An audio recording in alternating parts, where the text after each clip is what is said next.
das coisas que me impactaram muito. Ultimamente, nós falamos sobre isso há muitos anos, tanto que há 10 anos nós fizemos nosso primeiro congresso, né? Mas o filme La Educação Proibida, que o diretor está aqui presente, né, Cristal, Mandorim, aqui,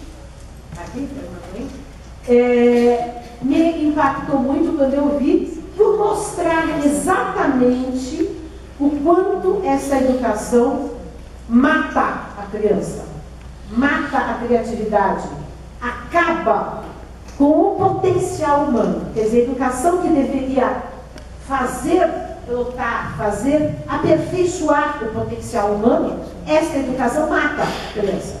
E isso é um discurso que a gente tem feito há tanto tempo, que eu costumo brincar dizendo que o que nós temos que fazer é um movimento de abolição da escravatura da criança, né? E um movimento de abolição da escravatura do ser humano, por consequente, né? Então, na verdade, a nossa ideia é que nós quebremos essas amarras, porque o tempo inteiro nós somos bombardeados por ideias pessimistas a respeito de nós mesmos e da própria humanidade. A mídia o tempo inteiro faz esse trabalho muito bem feito, de só mostrar o que é negativo, de só mostrar violência, de nos doutrinar no sentido de insuflar medo, porque essas estruturas violentas sociais, elas estão assentadas sobre o medo e sobre o desejo. São as duas maneiras de manipular que essa sociedade, essa estrutura social encontra, é através do medo. O medo, nós temos medo de ficar desempregados, então nós cedemos os nossos princípios, como disse aqui a peça de Gandhi. Nós temos medo do ladrão, medo do outro, medo disso e daquilo, então nós tornamos violentos por causa do medo, na defensiva o tempo inteiro por causa do medo. Não confiamos no outro por causa do medo. E o desejo, então, é aquilo que é mais manipulado. O desejo de ter mais, o desejo de consumo, o desejo sexual, o desejo em todos os níveis, que faz com que o ser humano fique amolecido, sem vontade, sem garra, sem ímpeto de luta no sentido positivo da palavra, de transformação, de ação, né? Nós somos uma sociedade amolecida, esvaziada de sentido. E esse esvaziamento de vontade, de sentido, é que provoca essa crise generalizada, essa angústia, essa depressão, que todo mundo hoje em dia vive com depressão, e aí as indústrias farmacêuticas se alimentam grandemente dessa depressão. Quer dizer, primeiro a sociedade nos estimula a nos deprimirmos, depois dá o remédio para nós não nos deprimirmos, né? E aí todo mundo ganha e o ser humano se desumaniza cada vez mais.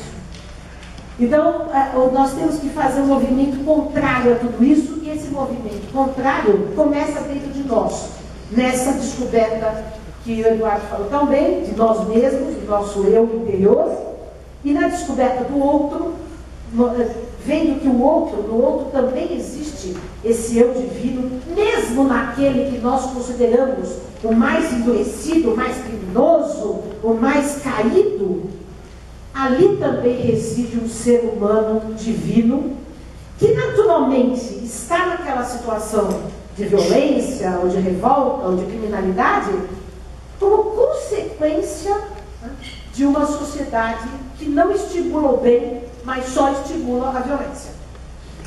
Então, nós precisamos romper tudo isso, e esse nosso congresso, o objetivo principal é semear essas ideias, publicar essas ideias, discutir práticas que estão trabalhando nesse sentido, para que nós possamos sair daqui fortalecidos,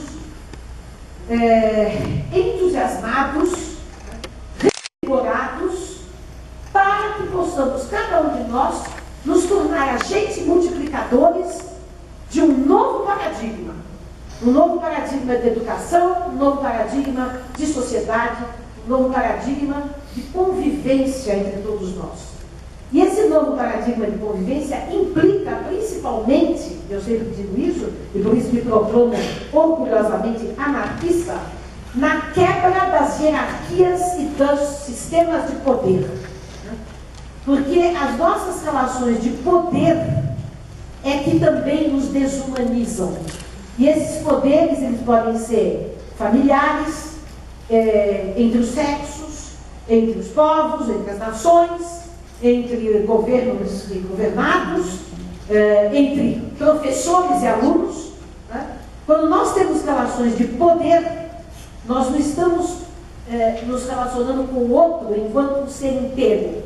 O outro é objeto do nosso uso. Né? Agora, quando nós nos relacionamos com o outro através do amor, e aí todas essas hierarquias se dissolvem, todas as estruturas de dominação se dissolvem, e nos colocamos em pé de igualdade, de fraternidade e de amor entre todas as criaturas. Neste modo de vida enlouquecido que é o capitalismo vigente, trabalhar, consumir, que não resta tempo, vontade, disponibilidade, dinheiro, sei lá, para pensar, mudar, por exemplo, participar de um evento desse, praticar, porque todo mundo está formatado e absorvido pelo sistema. Porque o sistema compra também, todo mundo. Né? O sistema compra e todo mundo se deixa vender. Então é preciso que nós criemos resistências internas para que possamos manter a nossa vontade à altura do nosso ideal. Que não seja um idealismo fraco, né? Que não seja uma vontade pequena de mudar o mundo, mas uma grande energia para que possamos realmente fazer algo melhor para as novas gerações. Essa escola que está aí, ela não dá mais, não é, nunca foi adequada às crianças, mas muito menos no século XXI. Essa sociedade que está aí, todos nós vamos concordar, ninguém vai discordar aqui, que ela é inadequada para o ser humano, é inadequada para a natureza, é inadequada para todos os seres vivos e é do próprio planeta Terra. Então nós precisamos tomar uma atitude, finalmente. Esse congresso pretende ser uma das pequenas atitudes e que nós podemos multiplicar e, como tantos outros, têm tomado atitudes no mundo inteiro para mudar as coisas.